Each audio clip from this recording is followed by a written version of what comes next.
Good morning, good evening, depending on the continent where you're watching us from, and welcome to our discussion today.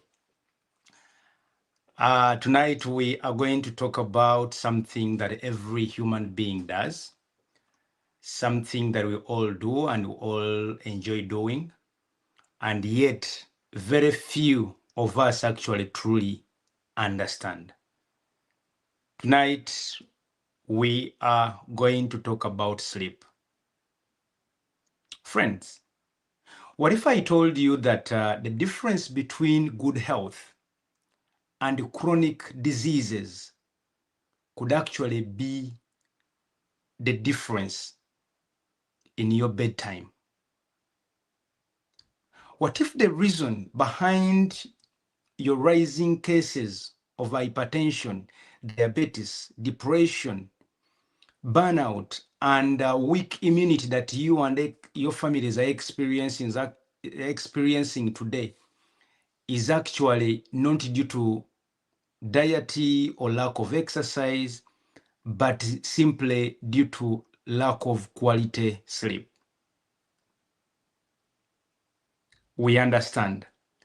In today's fast-paced world where everything is moving at a supersonic speed, sleep to many of us has become optional.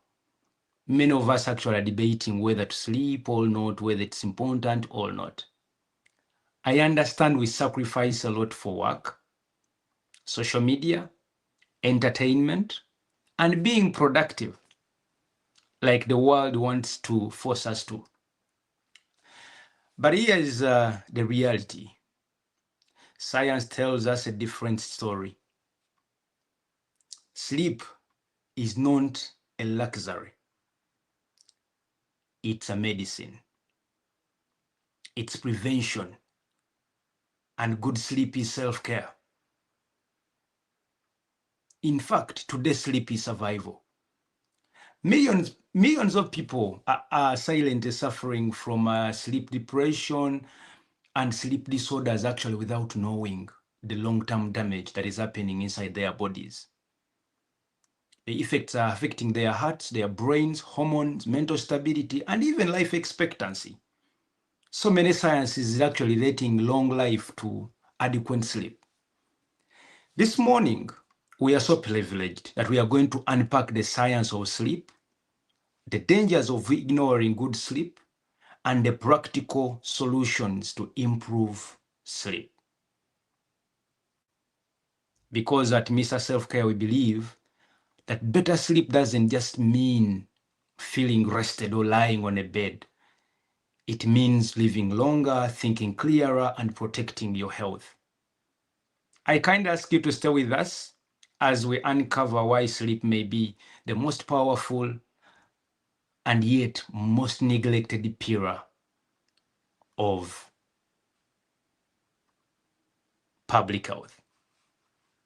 And to help us understand this, to help us explore this in our studios, we are joined by Mr. Sengova Eunice, all the way from a certain organization. I normally call it Uganda Counseling Television, from Botavik Hospital, who has been here so many times to try to help us understand things to do with mental health, psychology, and all that. Mr. Yunus, you're welcome. Thank you so much. And salam alaikum. Wa alaikum salam wa rahmatullah. Thank you. So, we are so privileged to have you this morning to help us understand the science of sleep. Kindly introduce yourself and then we shall start. okay. Yes, greetings to us all.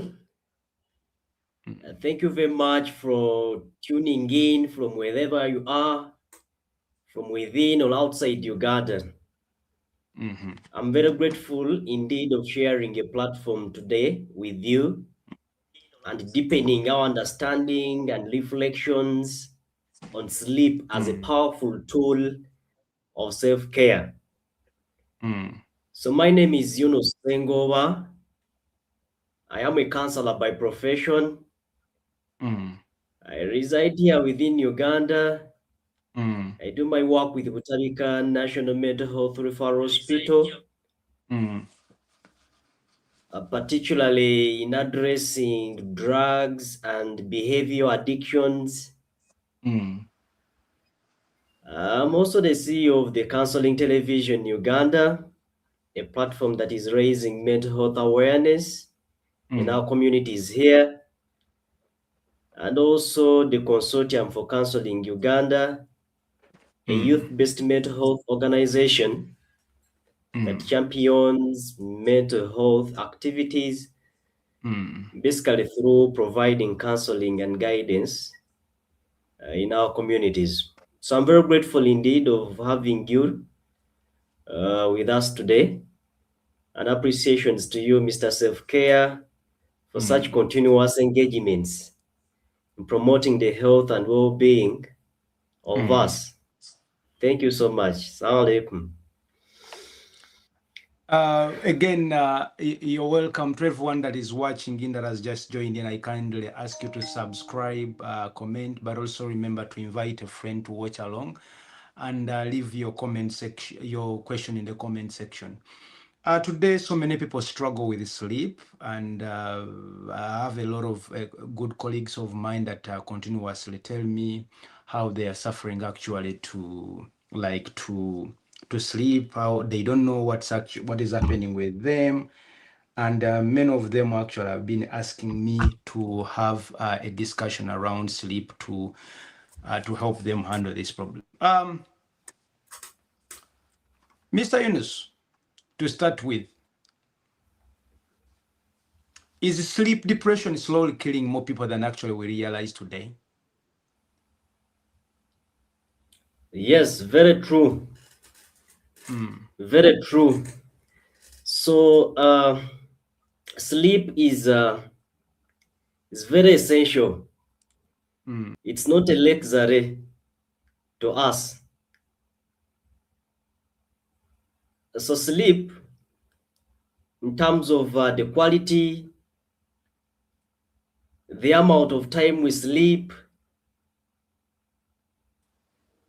is very paramount mm, to our lives. mm, So, as we are going to discuss, we are going to realize that insufficient or inadequate mm, sleep, to me or to mm, anyone outside there, mm, greatly affects our mental health, our mm, physical health, and other mm, areas of functioning to us. mm. Yes. So again, Mr. Yunus, if uh, sleep is indeed free, like no one pays to sleep, even people in prisons, at least there is always a provision for people to sleep. Why are so many people uh, still unhealthy? So there are very many factors that influence our health, be Mm, biological, could be social, could be psychological, mm, very many factors. But today, as we are looking at sleep, mm, is one of those is one of those factors that mm, influence our health. mm, So let me start from here. I'm going to discuss this issue on our topic today in a mm, clinical perspective. mm, So I'm currently a student of Masters of Science in Clinical Psychology at Makerere University. mm, I want also to discuss about sleep as a mental health condition. mm, How about the sleep wake disorders? At mm, the end of our discussion today, we shall reflect into our lives. Do we align in any of these? And possibly to see how we can overcome this public health problem. Many diseases today we are suffering, or many diseases are rising. Of recent, I was watching a program here on Mr.Selfcare about diabetes. So diabetes is one of the condition that is worsened by our sleeping patterns. Heart diseases, um,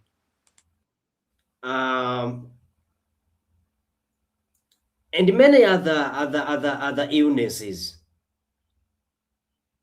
But not only impacting that physical health, but also our mental health.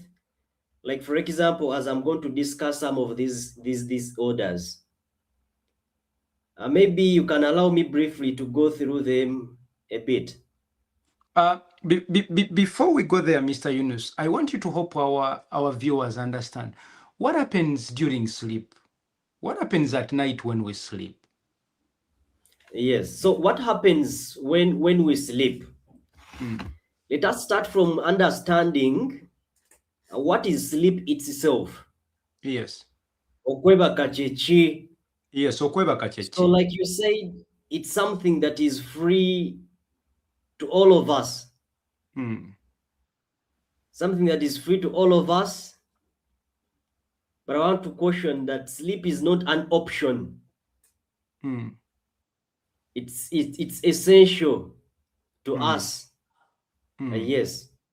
So sleep is laying the body down to repair, to recharge, to reset, to re-energize you for the next day. Okay. Yes. So as we're talking about self-care, self-care is just an intentional practice that you deliberately involve doing something that is improving your health or well-being. There are very many factors that influence our sleeping patterns, as you asked me. Many times because of our day work schedules, people are working very many hours in a day to the extent that they have little time spared for sleeping. People are struggling with mental related challenges, depression, anxiety, drug use,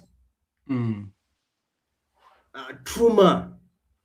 And when you realize people going through such conditions, we can believe it, me and you, that they cannot have optimum time for sleep. And therefore, they are not going to get the benefits of adequate sleep to a human being. Mr. Yunus. Yes. So, when we sleep, our mind regains, our body regains in re-energizing, in resetting, in refreshing, in preparing us, and also building the immunity. Mr. Yunus. Yes. Are we facing a global crisis, a global sleeping crisis without actually calling it one? Yes, we are seriously facing a global public health crisis. Yes, regarding from lack of maybe information on how we can improve sleep.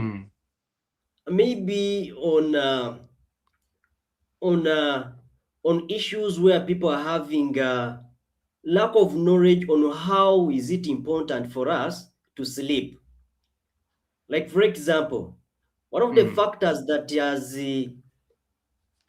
has increased this public health challenge in many of the young people, even adults, even children, adolescents, unlimited exposure to screens.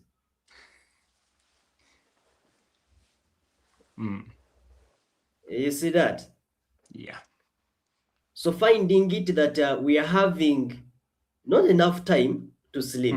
So when we look at the Center for Disease Control report, showing that 1 in 3 adults worldwide do not have enough sleep. Wow. But sleep is very essential, like how we said. It's the only way our body will repair, that our immunity will build, and that our brain health will improve. In terms of emotional control, when we sleep, the body produces different hormones. For example, cortisol, that induces this sleep. Like when we sleep, we have what we call the circadian rhythm system in the body. The system that regulates us, that prepares us to sleep, get up, and all that, so that all other biological body processes happen. Metabolism does more when we sleep.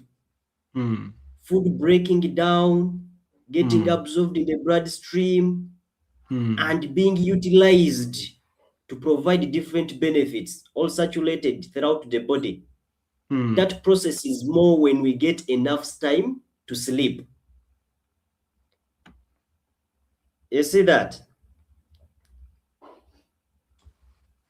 Hello? Yes, I can hear you. Yes. Okay. So according to the Center of Disease Control, about a third of adults sleep less.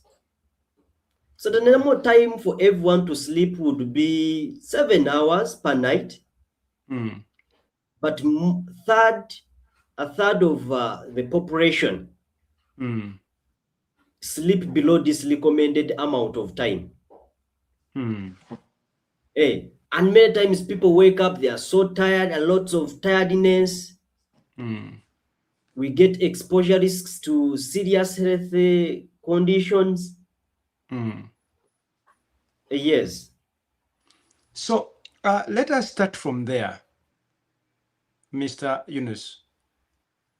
How does lack of sleep affect our memory, focus, and decision making? Because I've seen people that don't sleep well actually have issues with they forget so fast, they lose focus, and also their decision making sometimes becomes poor. How does lack of sleep actually affect that? Yes, thank you very much. So, memory building or consolidation happens during sleep time, according to research. That sleep deprivation or deprivation means us not sleeping the time we are recommended, us not having enough time, sparing enough time to sleep. So the body gets insufficient time of recovery, of recharging, of refreshing, which greatly affects the brain, what we call the brain health.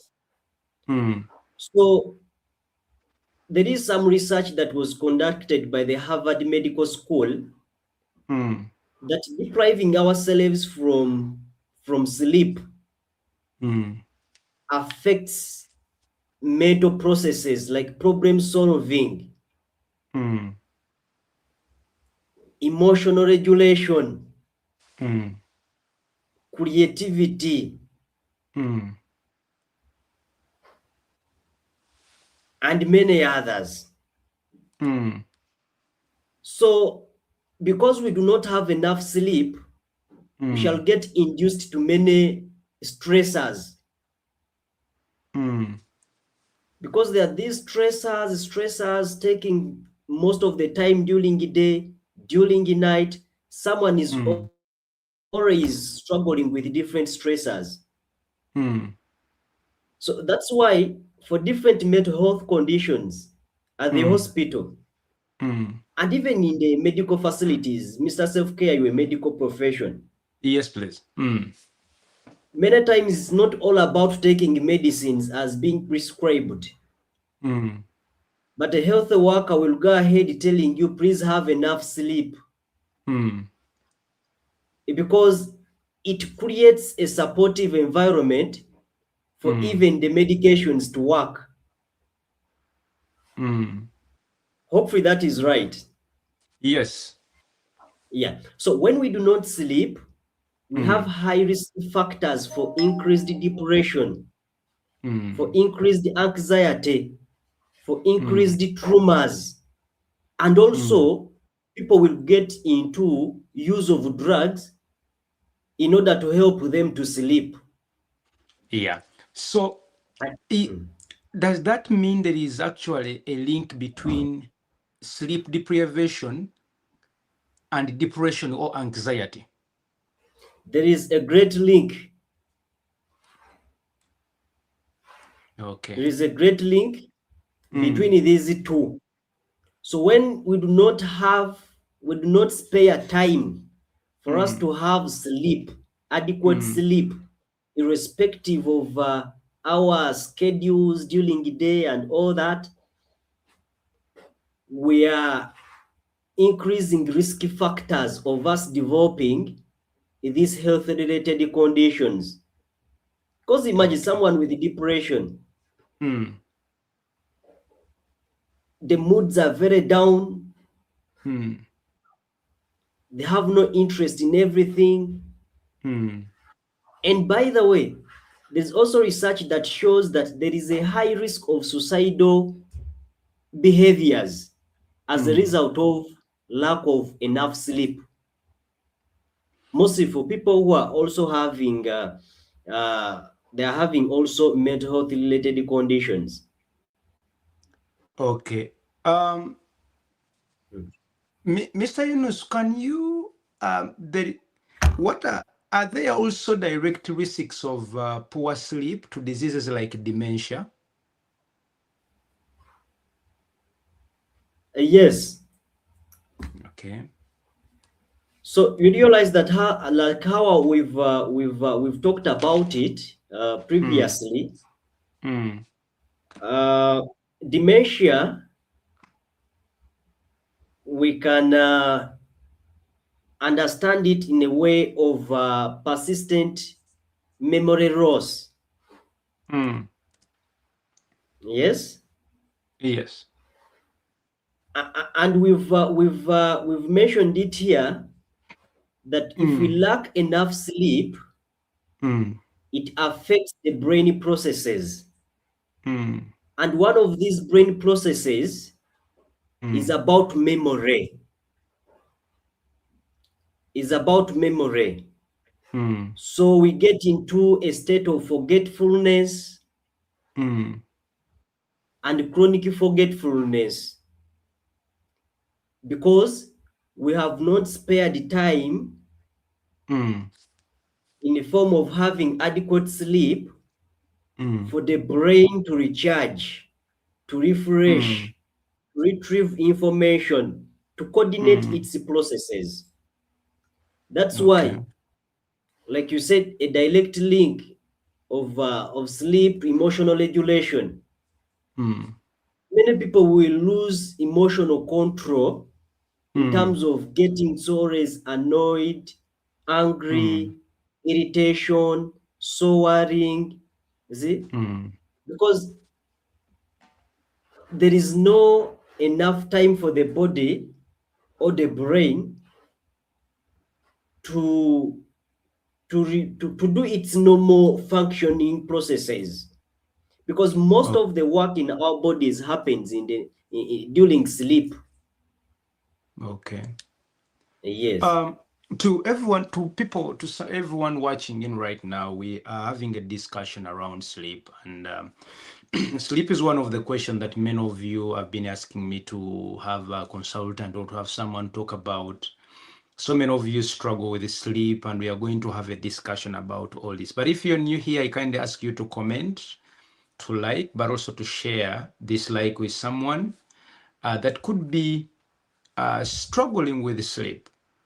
Lack of sleep is linked to so many chronic healthcare diseases, hypertension, diabetes, dementia, lack of focus, confusion, but also other mental related illnesses. Mr. Yunus, why do people feel emotionally unstable or irritable after little sleep? Yes, thank you very much. So to summarize what we were talking about, that when we Mm, sleep, our brains organize memories, mm, uh, our brain processes emotions. So mm, when we skip sleep, mm, we can get into emotional difficulties. mm. Yes, inclusive of forgetfulness, Yes. less creative and emotionally unreactive.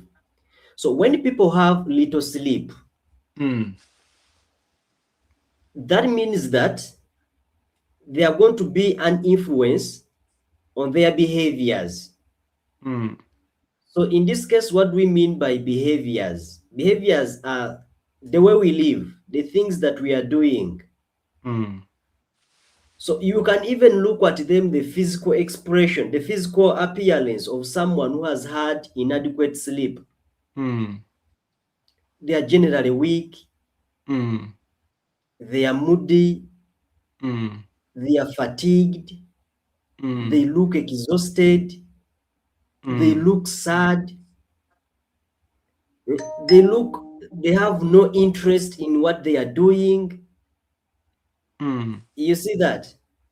There is low Yes. productivity in what they are doing. Mm, I think we can relate into that. They are having y- aches, mm, pains, they're getting addicted to painkillers. You see that? mm. Mm. So, in fact, I was reading a book about sleep earlier this week, and one of the people who works in the correction centers or what we call prisons in Uganda, someone said that they discovered that actually one of the worst punishment they could ever give to an inmate was putting them in a place, isolation place, where they subject them to lots of light or lots of coldness that they can't sleep. And they say Mm. that even with hardcore criminals, if they Mm. deprived them of sleep for at least 48 hours or 72 hours, many of them leave this isolation chamber where when they are now willing to coordinate. In other words, Mm. when we are awake the whole day, our senses keep feeding the brain different information. And when we Yes, sleep, just like Mr. Yunus has put it, we give time to our body to organize everything that we saw during the day organized. into the different places where they are supposed to be. Now, you and I, if we don't sleep, imagine you spent your day on TikTok. Now, every TikTok you flip, your brain rushes somewhere. If it is Chinese girl, your brain rushes to China, it goes to Japan, it goes to South Africa, you come back and see Kasuku, you go and see Arsenal, you go and see Man City. So your brain is into so many places. Now, when you sleep, your brain organizes all that information into different areas. Now, if you don't sleep, that means that information is roaming in your brain. And before you know it, it starts to block the other information that is actually entering your brain through other, for example, you wake up but you didn't sleep, now you're watching something. So what you fed in is still roaming, but your senses are still feeding in. And I think that's where we lose focus, confusion, and other things. Now, Mr. Yunus, let us talk about Yes. the heart and other chronic illnesses. How does poor sleep contribute to hypertension and heart diseases? Mm. Yes, thank you very much. Like the previous lesson we had here, Mm, when a professional was educating us about what we call diabetes, mm, eh? yes. Obulwadde bw'emisuwa Mm, si bwe kiri ekyo, pressures. yeah, entambula mm, y'omusaayi mubiri. mm, Nga tugenda nti sleep is one of the ingredients mm. that support uh, that support rebuilding of the cells in the body, Mm, rebuilding of the body tissues. mm, So when we do not have enough sleep, mm. there is poor metabolic processes in our body, like we mentioned, Yes. the breakdown of food Mm, and how it is utilized in the body mm, is not good. mm, And in that way, there is a high increased risk factor for developing these mm. chronic illnesses like diabetes, as you've mentioned. Yes. I've happened to see colleagues with diabetes, and one of Mm, the things, like we earlier highlighted it, one of the mm, recommendations that is made to them mm, is to have enough sleep. mm, So we've talked about when someone doesn't have enough sleep, it itself affects the mental well-being of someone. mm, Like, for example, increased anxieties, stressors, and all that. mm, And even when people have such chronic illnesses, mm, there are high risks of them also getting such conditions. And in that way, mm, it affects even the treatment outcome. mm. Yes, even the Yes, please. adherence to their treatment gets poorer Mm, because their mental functioning is indeed affected because of these mm, chronic illnesses. mm. Yes.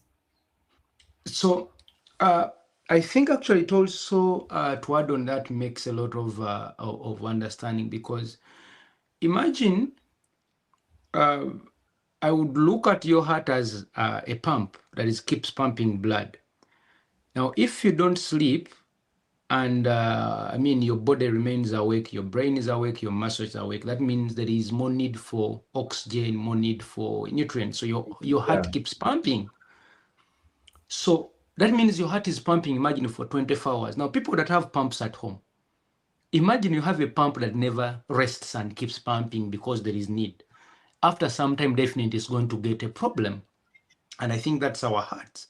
But I think also sleep gives our body a chance to, because when you sleep, the muscles are rested, the body requires less nutrients, so the heart actually like slows down on its pumping or something because the need for That's true. oxygen goes down. So this, I think, gives time for your cardiovascular system to go a little bit off stress compared to when we are awake up and running. And also this, I think, explains why diabetes is highly linked to people that don't sleep. When you're awake, chances are you're going to keep eating. Uh, but also when you sleep and you're not eating, it gives chance to your body for your insulin actually to settle down in your system. You're not eating, the insulin level down, and then I think it reduces the chances of also the risks of diabetes.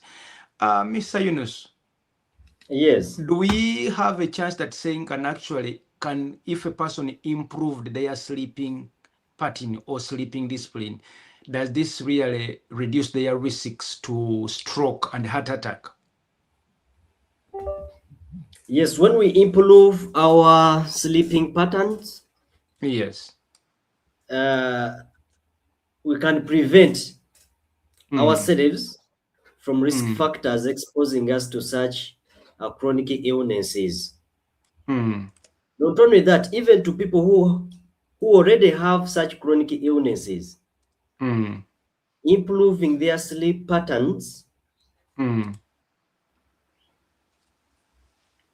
improves uh, their treatment outcomes. In this, I'm mm, meaning it improves their recovery in these conditions. mm, Yes.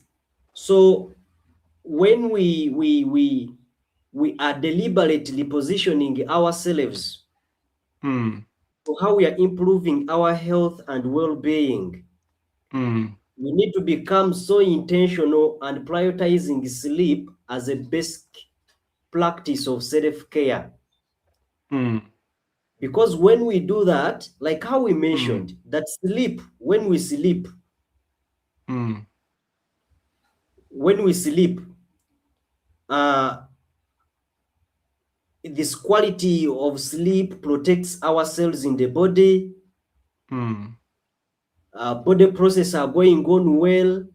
Mm. You've mentioned of the relaxation of everything, our muscles, Mm. everything, our body, our mind, Mm.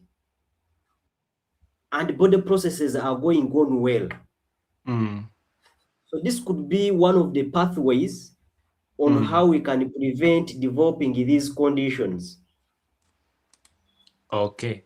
Mr. Yunus, again, to people that are watching in, please leave your questions in the comment section and we shall make sure to respond to them. Tell us if you have issues, any question about sleep. Mr. Yunus, let's talk about sleeping and immune system. Does poor sleep weaken someone's immune system? Okay. Yes. So poor sleep affects someone's immune system. Mm. Immune system, we are talking about the process how the body is fighting against diseases. Mm. Yes. So I was looking at some research study Mm. that was showing of how adequate sleep Mm. enables to empower this process in the body to fight Mm. against these illnesses. Mm. Like, for example, how we mentioned Mm. that the sleep directly improves our physical health, mental health, and our general well-being. Mm.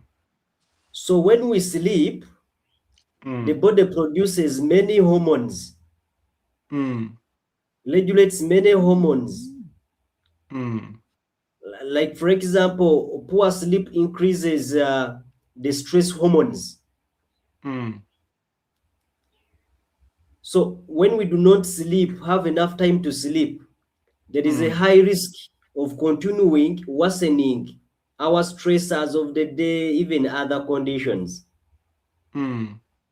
So now, where does our immune system comes in? Mm. That the body is getting ample time Mm. to do its processes well. Mm. Blood circulation is moving on well. Mm. Nutrients are being observed well. Mm. Breakdown of food is going on well to release energy that can support body functions, pumping Mm. blood, as you mentioned, Mm. our muscles rebuilding, our cells rejuvenating, Mm. our brain cells to build, to Mm. repair. Mm. So you realize that sleep indeed empowers our immune system. Otherwise, when Oh. we have insufficient sleep, then the body is Mm. not going to be able to do these functions. And when it doesn't do these functions, of course, we are going to develop these uh, risk factors for chronic illnesses and also mental health conditions. Mm. Yes. Um, some people don't, when they fail to sleep, they always claim they are having some sleep disorders. Yes. Mr. Yunus, what are some of the most common sleep orders that people actually ignore today? Mm. So thank you very much indeed for bringing out that point. Mm. Poor sleep is associated with many mental health related disorders. Like, for example, we term them as sleep-wake disorders. And we are going to see some of them, Okay. like how we said preliminary. One is what we call insomnia disorder. We've heard about insomnia. Many people are struggling or finding it difficult to initiate sleep. Nothing their own, even when they go to bed, very difficult to initiate sleep. Initiating sleep is them getting asleep. On top of that, even when they get this sleep, they will be unable to maintain it. Why? They will consistently get awakenings, getting up here and here, getting up. After a few minutes, they get up, they go back. When they sleep for a little, they wake up, they go back. So insomnia is seen in those ways: finding difficulty initiating sleep, maintaining it, and consistently having many awakenings during the time of sleep. And research shows that 1 in 3 people suffer with this challenge. Yes. The other one is called hypersomnolence disorder. So hypersomnolence is the opposite of insomnia. Have you seen people with excessive sleepiness? Excessive sleepiness. You're talking to Despite one. of the normal recommended time of sleeping, 6, 7. Yes. For them, they continue being so sleepful. So sleepful. Have you Yes. seen of people who can have frequent episodes of sleep within the same day? And you need to go back. Yes. You see that? So that's also a condition. We have what we call the restless leg syndrome. I think they are clinical terms, but we can understand them more on their features. Yes. So restless leg syndrome,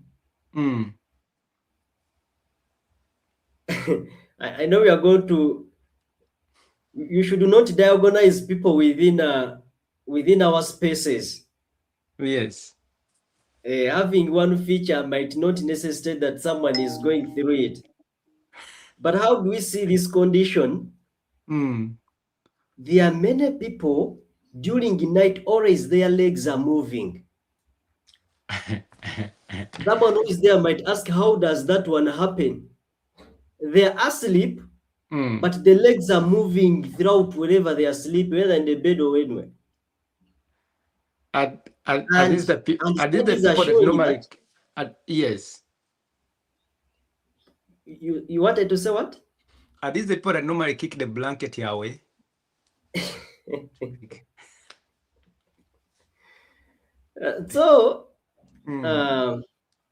Not necessarily, but these are unusual movements of the legs during the night or during the time of sleep. And most especially for this condition, that people are feeling uncomfortable sensations in their legs. They are getting difficult feelings.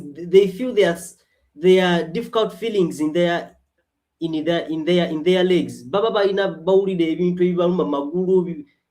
Such sensations, the way how someone feels. So they feel they are uncomfortable in their legs, and therefore they are making these consistent movements here and there. But for them, they are asleep. They are Sleeping. asleep. I remember hearing stories when we were growing up, and someone was like always saying, "Oyo weyebaka atusamba samba buli kaseera." Yeah, there is one I know called Anita. Yeah. So when you ask them, they will tell you of that I be feeling such things and as if they are kicking them, right? Yes.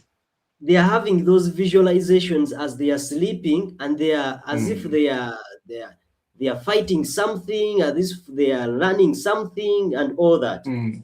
Mm. So that is what we call the restless legs syndrome. Mm. Two, we have what we call the nightmare disorder. Mm. There are people persistently experiencing nightmares within their time of sleep. Mm. And one of the features of these nightmares are Mm. maybe so hurting dreams Mm. that they can remember, and they have episodes of waking up and they're like as if their heart is panicking, they are even sweating. You've seen someone's Mm. dreams something that is so maybe painful, maybe so disgusting, so threatening. They Mm. wake up and their sweat, the Mm. heart rate has increased, Mm. and they are able to tell the exact dreams they have dreamed Mm. that are so scaring to them. Mm. So this is normal to every one of us dreaming some nightmares. But Mm. when it gets persistent and unusual consistently, it becomes Mm. a dysfunction that is relatedly to our Mm. mental well-being. And many times people who are Mm. going through such nightmare Mm. experiences, when they see psychologists, Mm. they are able to go through their life experiences. Some of them are related to them.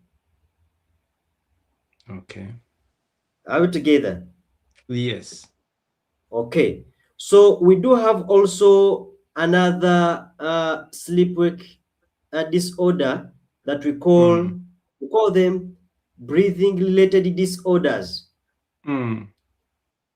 So one of them is what we call the obstructive sleep apnea. What is an Mm. apnea? In Luganda chetuita okufuluuta. Is it kufuluuta? Sichimanyi. Snoring, snorting. Yeah. Okufuluuta, yes. So some people will also get persistent experiences in getting into snoring in unusual way, into they can have episodes. I think you've heard of episodes where people they pause in breathing for some Mm. particular period of time. It's as if breathing has stopped. Mm. Have we heard of such experiences? Yes. Actually, And they sometimes as if, you, yeah, sometimes as if someone has died. yes, Mm. as if they are suffocating, Mm. whereas they are sleeping. Mm. So many people actually have seen one man who gets such Mm. more frequent in the night. They Mm. get episodes where as if sleep has stopped. Mm. And on top of that, when they sleep, they are extremely so getting into snoring Mm. and all that. So this is Mm. a sleep difficulty that is Mm. relatedly to our mental well-being. Mm. Are we together? Yes, please. Okay. So lastly, let's end with what we call the non-rapid eye movement disorder. Mm. And how do we get to understand this disorder? Maybe the Mm. simplest way would be, have we heard of the term called sleepwalking? I've had a musician who sleepwalks and fell down. Yeah, such people. Someone is sleeping, Mm. but is walking. Oh. Eh? So they are not night dancers. Are they also They called are not night night dancers? dancers. They are not night Okay. dancers. Mm. I've seen some, they wake up properly in the bed, they walk, they knock the walls, they get injuries, or they are sleeping in decars, they fall down. Mm. So sleepwalking Mm. is one of the features of that condition that is called the non-rapid eye movement. Mm. Another feature that we see in this condition Mm. is rapid breathing shortly after a wake up. Or just Mm. is a kumu kumu kumu kumu kumu kumu, as if they have been into a race. When it yeah, okay, yeah, sometimes it Eh, depends. Some people sleep while they sleep, they are resting, I mean. Okay. yeah, and they are too panicky.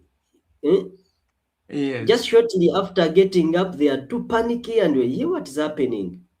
Mm. So these are some of the conditions. And maybe Mm. lastly is what we call the substance stroke medication induced sleep wake challenges, Mm. disorders. Mm.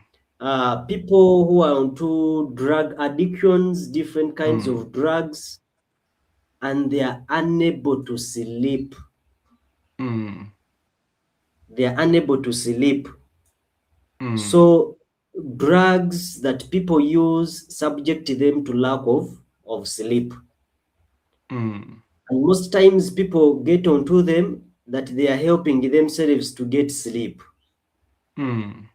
And for the first few days, few times they use, yes, they get to sleep. Now when I have not used this, I do not sleep. Mm. So as the addiction, the drug addiction progresses, they can't Mm. even find sleep in what they are using. Okay. So, Yes. Mr. Yunus, how can someone tell the difference between normal tiredness and insomnia? Pardon? How can someone tell the difference between normal tiredness and Mm. insomnia? Okay. So now insomnia Mm. is is a mental health condition, Mm. and for everything to be a mental health condition, Mm. it's on a continuum. Okay. What is a continuum? Mild, moderate, Mm. severe. Mm. And this brings persistent or recurrent interference in our day-to-day today activities. That you realize that someone with insomnia, they will persistently have difficulties sleeping. And this is consistent. And for a clinical diagnosis to be made for someone with insomnia, at least they have had 3 months of this experience, difficulty to sleep, maintain sleep, and getting those persistent awakenings. But now the fatigue is a normal experience of an individual. They get fatigued, but when they have some time or a nap or some time to sleep, they recharge and they are able to do their activities, whether at work, whether at school, whether uh, different activities that they are doing. It is not consistent, it is not recurring itself. Are you together? Yes. Hello? Yes, we are together. So the difference would be in the frequency of experiencing. Mm. So, yes. Uh, Mr. Yunus, before you leave actually that point, let's talk about snoring. Is snoring harmless or harmful? Some people, I mean, some people snore like car engines. Pardon? Let's talk about snoring. is it a big problem? Yes, snoring. And should people go to hospital when, like, when Yeah, someone snores too snoring much? is yeah, snoring is a big problem. Mm, It's a problem like how we've mentioned over the different disorders of sleeping. mm, It could be a feature or an mm, indicator of a mm, medical complication. mm. Are you together? Yes.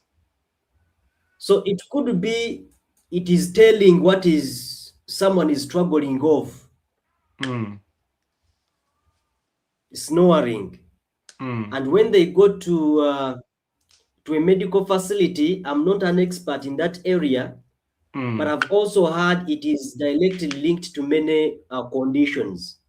mm, Yes. But in the other way of how it can be a problem, mm. it's a kind of this discomfort to a person himself and also to the people he's sleeping with. Mm. You see that? Yes. So when we are snoring, I think it even increases the risk factors of creating open, how do you call them?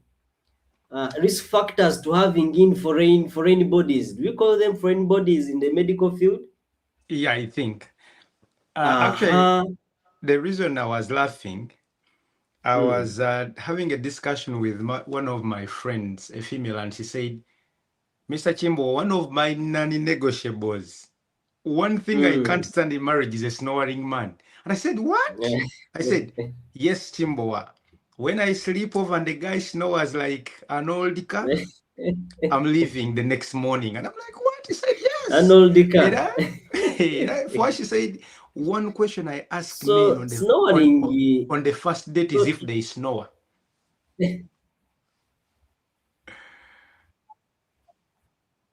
mm, Yes. So uh, again, it brings that discomfort. Mm. yes. Let's Mm. talk about And also the okay. smells. You can. Again, okay, yeah, we've okay. So so that is that. To someone who thinks, always asking themselves why this morning we woke up to talk about sleep, is that in America, where I am, more than 80% of people actually struggle with sleeping, and almost 100 of this population, they are sleeping using True. tablets. Actually, it is one country that is Mm. affected by sleep. That's why in some countries, if someone is sleeping and you wake them up for no reason, it is one reason they will hate you for no good reason. Mr. Yunus, let's talk about lifestyle. How are smartphones and social media affecting sleep quality today? Yes, our lifestyles do influence a lot our sleeping hygiene. Let me call it even hygiene. Mm, Uh, the era of smartphones, getting onto gadgets, onto mm, screens, it mm, deprives us the would be time for sleep. mm, So you realize that I think let me start it from here. mm, Like many people ask of how much indeed do I have to sleep? mm, We've said there are many studies about this time of mm, sleep, mm. but one of those common one is I think 7 to 9 hours per night. Yeah, does this include the married people?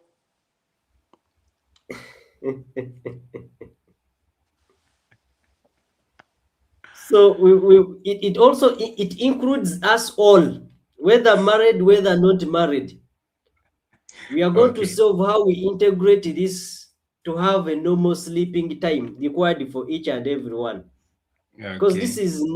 this is required, essential, like how we said, to us Mm. all. So let's say Okay. now it is now 7 hours someone has to sleep. Mm. The, the exposure to the gadgets, the smartphones, you realize on the Mm. 4 hours are gone. 4 hours are Mm. gone, and someone has to sleep for 3 hours. Mm. 3 hours because they have been too exposed onto the screens. They are Mm. even unable to initiate sleep after stopping Mm. using. They've been in Mm. bed trying to get sleep. Mm. Before you realize it, they have only 1 hour or two, or even less Mm. time to sleep. Mm. And on top of that, they have many schedules for the next day. All thoughts and worries are, the mind is not onto sleeping, it's about the next day. Over how will this be? How will this be? How will this? Such stressors and worries, anxieties, Mm. they are consuming someone who's time to sleep. Mm. So unregulated exposure Mm. to our gadgets, inclusive of our phones, it Mm. limits us on the number of the required time we are supposed to sleep. Okay. And Um. also, Mm. and also that if we do not have enough time to sleep because we were Mm. consumed, preoccupied with our gadgets, doing other things during the night, like we Mm. said, this is going to reflect onto you the next day wherever you are going to show up in the space. Mm. Mm. For Mm. students, they will be dozing throughout in the class. Mm. They're having lots of tiredness, a lot of fatigue, a lot of Mm. lack of interest in what they are doing because they are not feeling themselves. Mm. They will look like they are drowsy. You Mm. see that? If it is about Mm. work, you will do things so sluggish. Mm. You will do things so sluggish. You will have emotional mood swings. Mm. And you're asking, oh, what is the problem? Because now the brain, the body did not have enough time to set you for the next day. Because we talked about the purposes of sleeping. Is the body getting enough time to get down, to Mm. recharge, to re-energize, to repair, and set you into the next day? So we do not have Mm. enough time to sleep. We are not set to go through the next day in whatever that we are doing. Mm. Even when you don't tell people that you didn't have enough sleep, it's as if it will Mm. be written throughout you that you didn't sleep. Mm. Yes. Um, Again, thank you so much. Thank you so much for that discussion and conversation. And I want to tell everyone watching in that today, we generally, as a generation, we are sleeping less than the previous generations. And this has actually lessened our focus. This is a generation where people look at you and they don't hear a thing. This is a generation actually where people see but they don't learn. It is a generation where actually we are struggling, literally struggling with our children. Our children are not paying attention. Our children are losing focus. Our children are actually are losing basically simple things. So we really need to work on that. We really need to work on that. I've interacted with so many parents that tell me they don't understand their children anymore. They don't understand their children anymore. They don't know. They can't really understand their children anymore. And this is actually really very dangerous for us.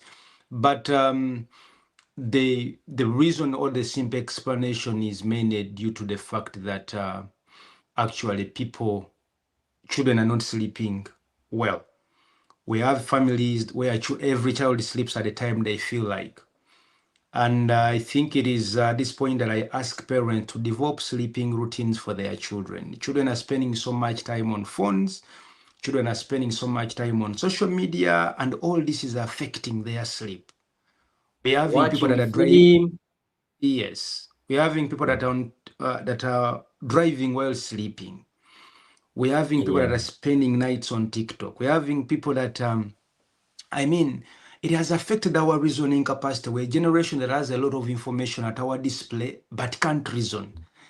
We can't even, sometimes people ask you questions and you're like, really? Someone asked you something that they would have just searched on their phone and you keep asking, why didn't this one just write this, like Google, like search this?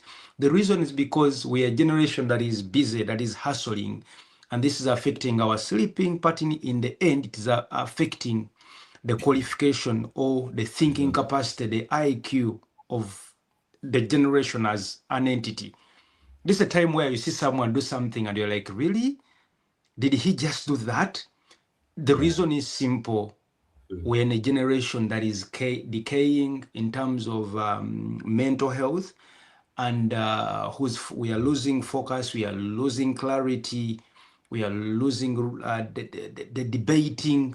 No one wants to debate anymore. People just want to come and impose things on other people simply because we are not sleeping well. Again, like I said, sleeping actually affects every body organ. When you don't sleep, you're sexually affected, you're mental affected, in your cardiovascular system, the heart and the blood vessels are affected, the brain is damaged, your sensory organs are affected, your digestive system is Everything. affected, you're risking yourself to diabetes, hypertension, and so many other things. So whatever you do, I understand this is a hustling generation, but we need to remember that if you don't sleep for at least 7 hours a day, you're damaging your body system.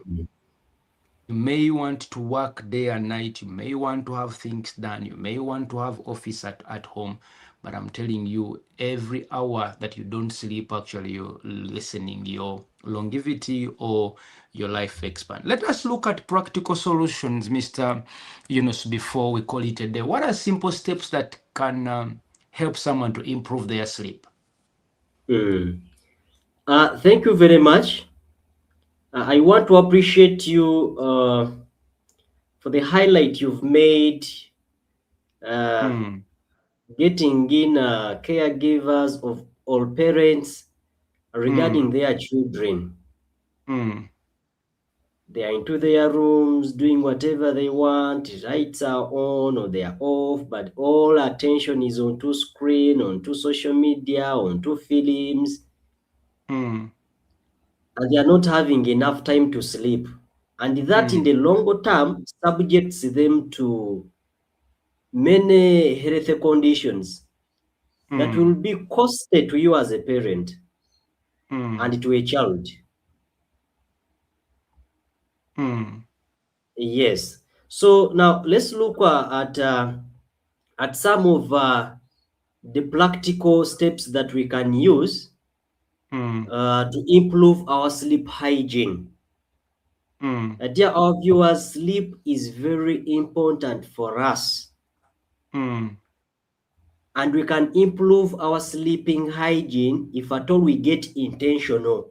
Because self-care mm, is being intentional, knowing the right you are supposed to do, and ensuring that mm, you are doing it, you are practicing it. mm, With time, it becomes part of you. So mm, one, like how you mentioned, is developing and maintaining a sleep schedule. mm, Go to bed mm, at a time you've scheduled, that whenever this time reaches, mm, I'll put away my phone, I will switch mm, away this, I will stop conversations, I will just have that time in bed. mm, You can even set an alarm to mm, help you manage your sleeping schedule. When it mm, clocks 10, when it clocks 11, I'm mm, sleeping. It's not time for anything else, but I'm mm, giving it for sleep. Mm. And also is us to avoid use of stimulants, drugs, or any substances that influence our sleep. Mm. Like for example, caffeine. Mm. Caffeine. Mm. Many people will take caffeine and they don't want to sleep. They want to keep Mm. awake, want to keep alert. Yes, it's Mm. okay to pursue your target at that time, but what is Mm. the resultant effect that is going to come from it over time? Mm. So if at all we want to have good sleep, let's Mm. reduce caffeine, let's reduce use of smoking, nicotine, use of Mm. alcohol, Mm. and all that, so that we set ourselves ready for sleep. Mm. Uh-huh. Then the other issue is us creating a sleep-friendly environment or space for us. Mm. You are sleeping, the TV is on, the phone, the music is on. Mm. There are people shouting all over. It's time for sleep, but others are just within spaces, lots of noise. Hmm? Mm. So we can create a friendly environment for us to sleep. A quiet Mm. bedroom. Hmm? You can a quiet bedroom. Mm. If it is possible to switch off the light, Mm. laying your bed, but sleeping on nice looking bed is enough to induce sleep. Yeah. Niho Yes. buli bwonna bulimu amayinja. Eh? Eh, Mm. bathing itself sets the body ready for sleep. Mm. You've not bathed, eh? You are sleeping with all your fatigue, with all your exhaustion, but when we bathe, Mm. the body relaxes. It sets you fresh and you are ready for Mm. sleep. How you might someone spend 2-3 days without bath? Wow. Uh, Eh? Mr. Sam, So as you're still talking mm, about solutions to people who don't sleep, how are sleeping supplements? s- Let's talk about effectiveness and safety. mm. How safe Yes, and thank you very effective are much. they? Mm. Yeah, so that's a very crucial issue. Mm. I would recommend someone, Mm. maybe if at all it is a prescription Mm. from a professional health worker, Mm. you can take these sleep supplements. Mm. If at all there is some diagnosis that has been made by a professional, yes. Mm. But let us desist away from just getting these sleep supplements.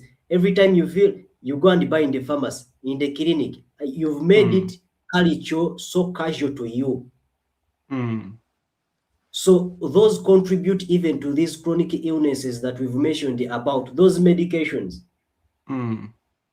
blood pressure, diabetes, stroke, and many others.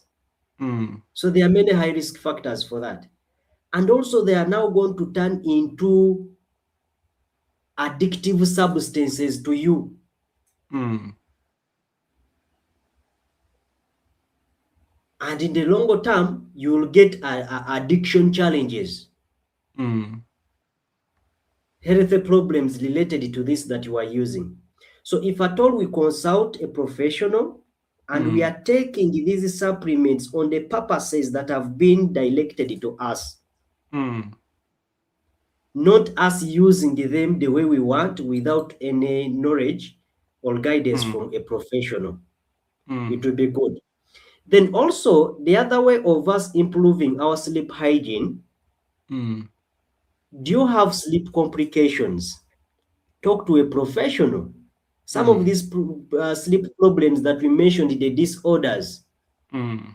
some people have normalized them. That's how I am. I've grown up, I've spent lots of time sleeping, experiencing such. I'm just used, Mm.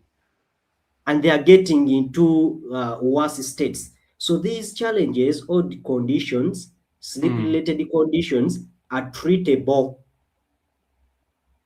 You can reach out to a psychologist, to a psychiatrist, to a counselor, to a health worker to let them know about your experiences during the night. And that conversation will empower you to make informed decisions on how to improve your sleep. Perhaps there is a problem behind it. And when you bring out that conversation, you can get help. Mr. Sengoba, Yes. at what point should someone seek help for sleep problems? Yes. So in case you are seeing it, it is recurring over time, every time it is happening to you, Mm. please seek help. Okay. In case you are experiencing the features we mentioned about when speaking about sleep disorders, please Mm. seek help.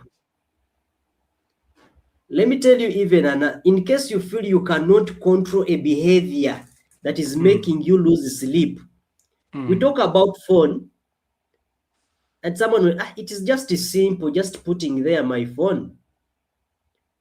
So addiction is us when we get into a state where we have lost control Mm. over things that we are doing, irrespective of the effects that are from in, or Mm. irrespective of how you see, yes, it is important for me to stop it. Yes, you see it, it is important, but you are not able to stop it. Mm.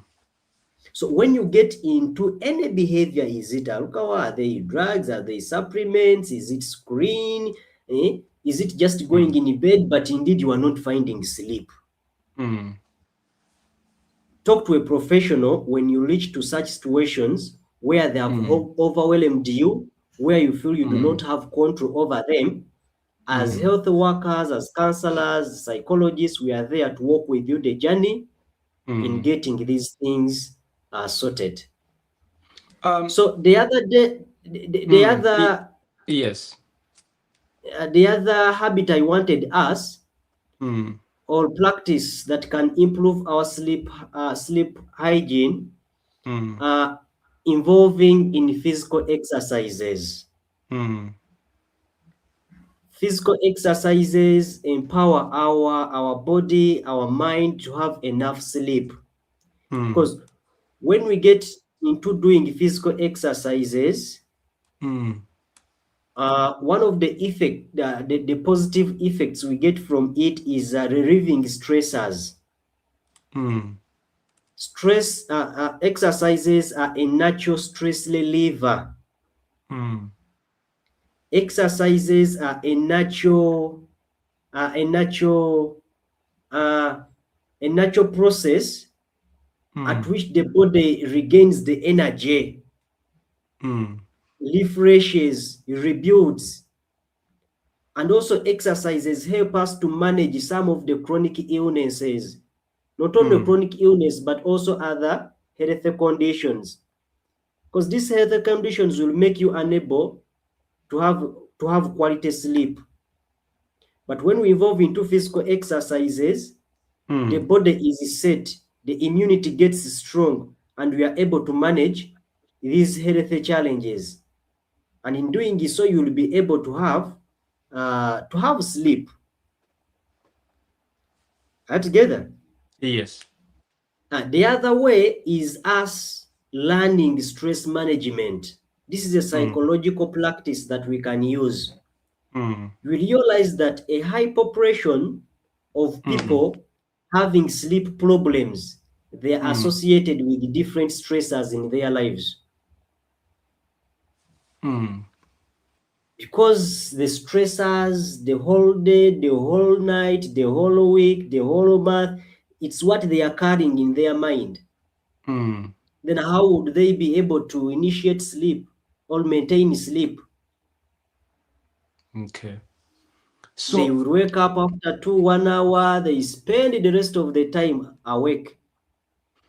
So when we learn stress management skills, like talking to a professional, like doing exercises, like involving ourselves into connecting with the social, our beloved people, social circles. Maybe sometimes it is journaling. You are writing down your experiences. You are following up on your how you are doing in your life. Uh, Maybe it is deep breathing. You breathe in,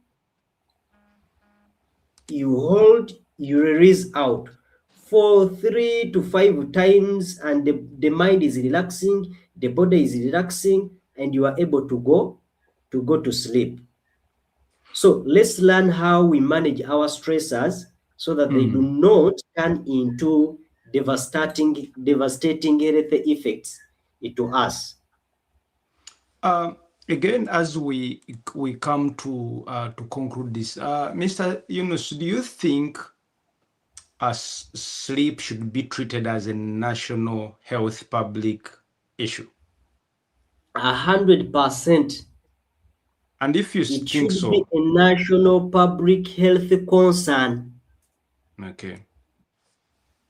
And if Look you of how think many so, illnesses people are developing because of poor sleep hygiene,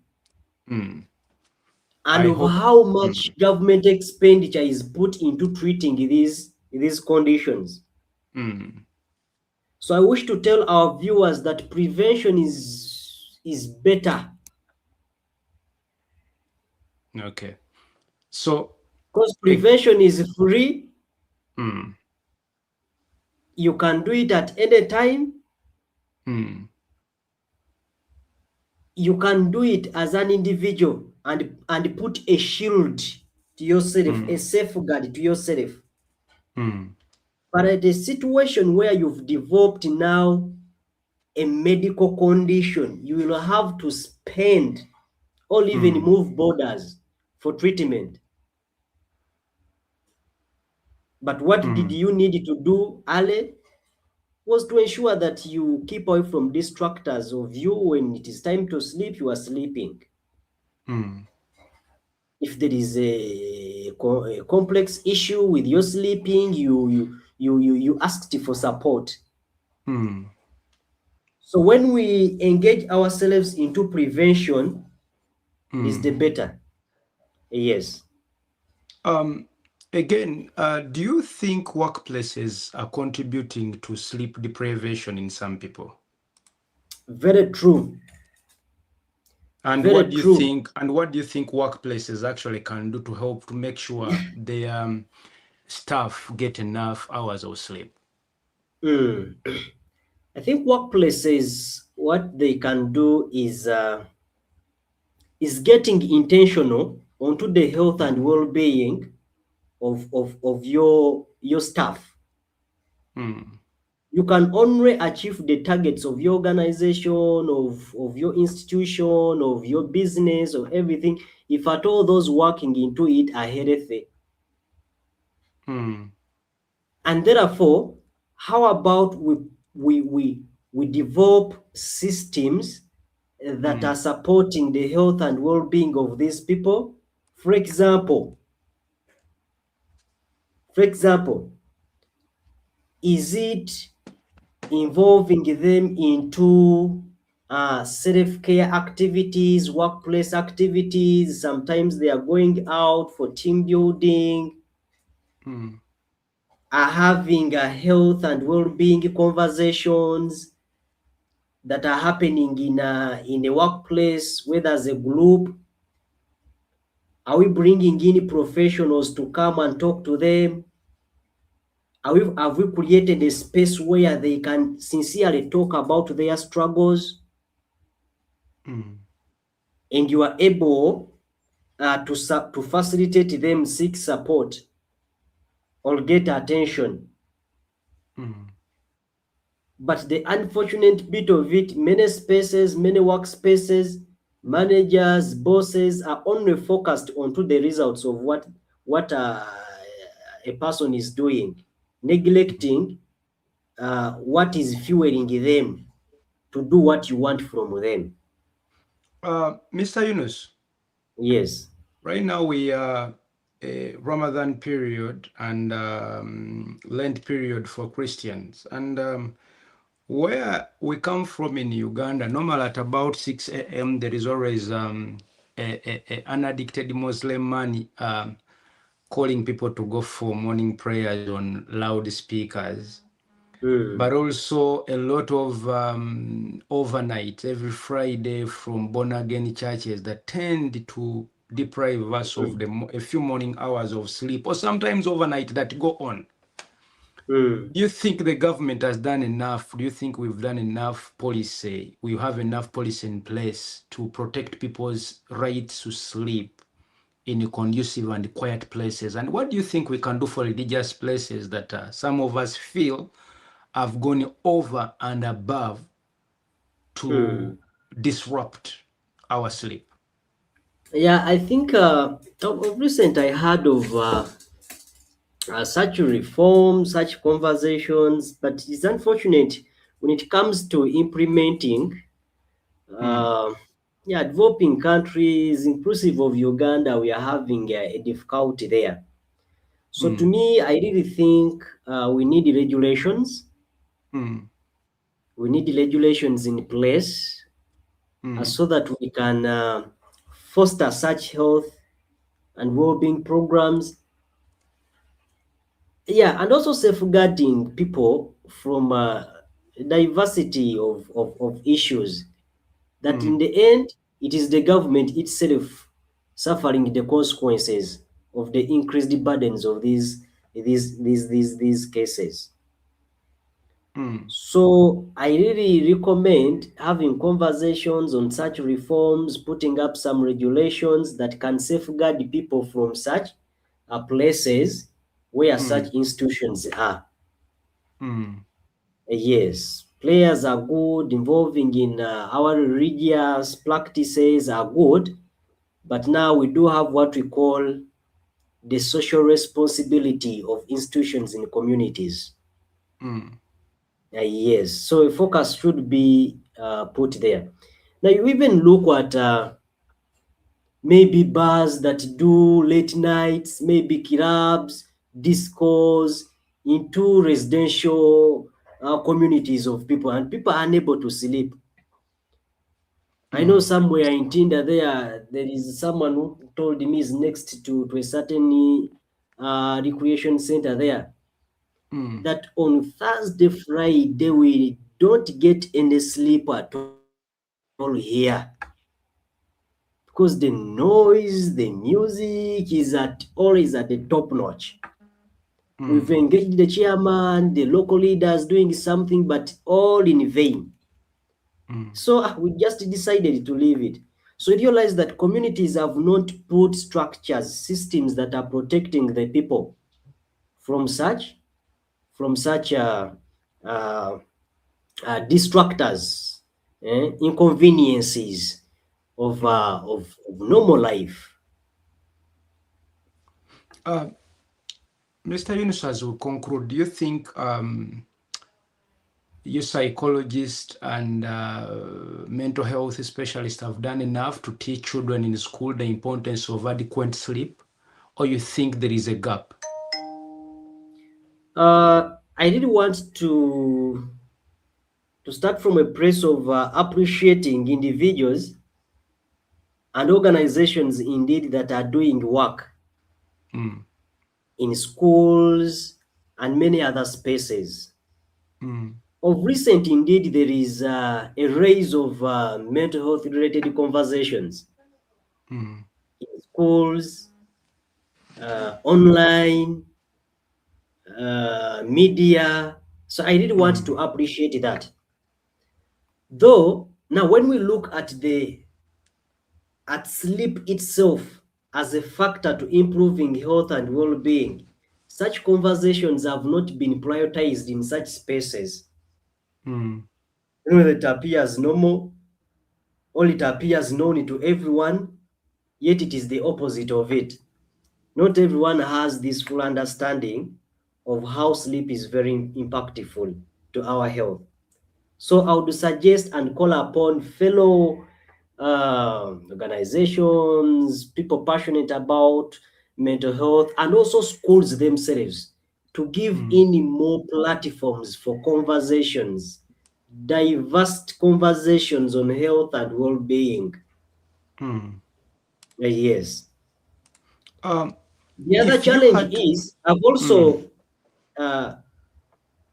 I'm one of those in I'm one of those young people with a community-based mental health organization called the Consortium for Counseling. mm, Likewise to other colleagues in other organizations, one of the challenges that we are facing, many times you reach out to schools mm, and they tell you we have a very fixed schedule throughout the term. mm, We really don't have anywhere to put this program. mm, All other head teachers just taking it for granted. We shall call you. Nothing happens. mm, So I think schools indeed have not prioritized letting in such organizations that can support the well-being of the children. mm, Many schools are focusing on having the children all time engaged into reading, discussions, class, and all that. We want passing, mm, neglecting that it's about the mind, it's about the health, the well-being that will impact what they want to attain from these children. mm. Yes. Um, what would be your last remarks uh, about sleep to all our viewers today? Yes, to all our viewers today, I really want to appreciate you that you've tuned in from wherever you are. We are talking about sleep indeed is a very powerful form of self-care Mm, on how we can improve our health and well-being. Sleep is mm, not an option, it is essentially needed to us. mm, And it's not, yes, it is something we are used of, everyone who does, but let us reflect. How is your sleeping experience? Do you get enough time to sleep? mm,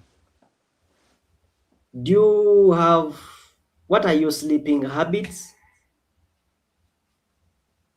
Have you tried to identify and possibly seek for support where you are having difficulties regarding your sleep? mm, And maybe let me end with the issue you mentioned about people who are working in the night throughout they are working. mm, So it's very important of us because now the world has changed mm, and change is inevitable. mm, However much it is that, it's very important of us studying ourselves. When am I at work? If throughout the night I'm at work, can I reschedule time off work to compensate for these hours mm, and at least spare 6 to 7 hours you are sleeping? mm, Because we are looking at being well, taking care of our responsibilities, many other mm, things that we are yearning because we are day I'm working, night I'm working, because I feel I have a lot to do, which is okay and it mm, is normal to everyone. But have you thought at a point where you are at a point where you will break it down or develop a medical condition that will mm, swallow everything you've worked for and even go into soliciting mm, for support and all that? So we need to prioritize and engage ourselves into preventive strategies of health and well-being problems. You can okay. take sleep of a priority, schedule your sleep, Avoid yourself from distractors when it is about sleeping. If you have any issues with the sleep, please seek support and keep learning. Thank you. If someone wanted to, I think there are some questions here. Anita Linda is saying, my friend has difficult falling asleep and usually doesn't sleep until 2 to 3 a.m. What could be causing this, and what can we do to develop a normal pattern? I think, Alinda, this question has been answered. This is Chirabo John is saying, for sure it annoys me. I think that this comment came when we were talking about snoring. And Kilabo John is also asking, what brings about sleeping paralysis, and is it dangerous? I think you explained this. Someone is saying, great discussion. What are advised sleeping patterns for children? I think between 10 to 12 hours in 24 hours. This one is saying, thank you. And Anita again is saying, why is it difficult sometimes to sleep when you are exhausted? Like you had a long day, you're tired, but it's hard for you to sleep even when you create a good sleeping environment. Yeah, for that question, when you get through all that, a long day, exhausted, and all that, what you need is to prepare yourself now for sleep. In the Muslims, you have what we call, it's called niyyah. You derive the intention of doing something. So you set yourself intentionally for sleep. Is it taking a shower? Take a shower, put away all the distractors, arrange your space for sleeping very well, comfortably get into sleep, into bed. Are you together? Yes. And again, friends, I want to thank you so much for being with us today. I believe we've had a very wonderful discussion about sleep. For people who do not know the effect of bad sleep, someone failing to sleep or someone depriving you of your right to sleep is one of the harshest punishment that someone can ever give you. Like I said, during 24 hours in the day, the brain, the senses are constantly feeding information to the brain. When we sleep, we give chance for the brain to process, organize, and reset our body. Sleeping is important in boosting your immunity, repairing dead cells, allowing digestion and absorption and other physiological processes to occur, redefining your focus, sharpening your thinking capacity, helping your heart to rest, to have a rest before you wake up. Now, when you don't sleep, it is the opposite of everything like that. Again, I said over 90% of Americans struggle with sleep. A big percentage of this 90% actually sleep on medication. Now, you don't have to wait until it is this bad. If you have a sleeping disorder that you think you've realized, or you're sleeping with someone that has any sleeping disorder, please reach out to expert psychologists or sleeping experts, or visit your mental health practitioner to help you with this problem. One of the reasons our children are not performing well, one of the reasons our children are sleeping, dozing in class, is simply because they are not having a good sleep at night. Parents, let's regulate usage of gadgets or screens for our children. The adults, let's make sure at least we sleep for 7 hours.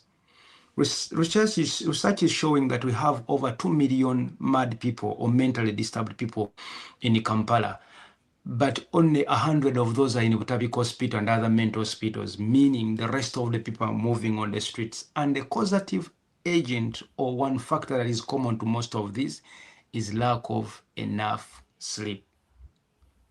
So I want to thank everyone that has watched in since we started. I want to thank Anita, John Kirabo, Black Book Uganda, the Daily Explorer, and all the other people that have continuously put your comments and questions into our comments section and also everyone that has kept this interesting, interactive. Thank you so much for being part of this. And please leave your questions coming. I know Mr. Sengo will go through the YouTube and keep responding to these throughout the week. Mr. Sengo, thank you so much for sparing your time, your Sunday morning, and being You're here. welcome. And again, we wish you a very happy Ramadan period. May the good Lord help you to go through. And also, we continue to pray for the rest of the Muslims in this period. May sweet God, Allah, help you to go through. To the Christians that are going through the Lent period, we pray for the same blessings upon your lives. For all our viewers, sponsors, partners, and everyone that does anything to make sure these programs continue to happen every Sunday morning, we pray for a big blessing upon your companies, your lives, and everything that you do. We want to remind you that every Wednesday at 9:30 p.m., we have discussion around HIV/AIDS, reproductive health, with the world's biggest HIV/AIDS management group, that is AHF, in Uganda, particularly Uganda Cares. Every Wednesday, we are here with a representative from Uganda Cares to teach us a few things about HIV. Last week, we were looking at the youth at the forefront of HIV prevention. This week, we are going to be handling another topic about HIV prevention. So everyone is at 9:30. Please make this your home channel as we continue to empower Ugandans about diseases and helping them to prevent them. I want to wish you a good Sunday, wherever you're watching us from. Remember to share, comment, and subscribe. From me and Mr. Sengova, we want to say goodbye at this juncture, and may you have a blessed Sunday. Bye.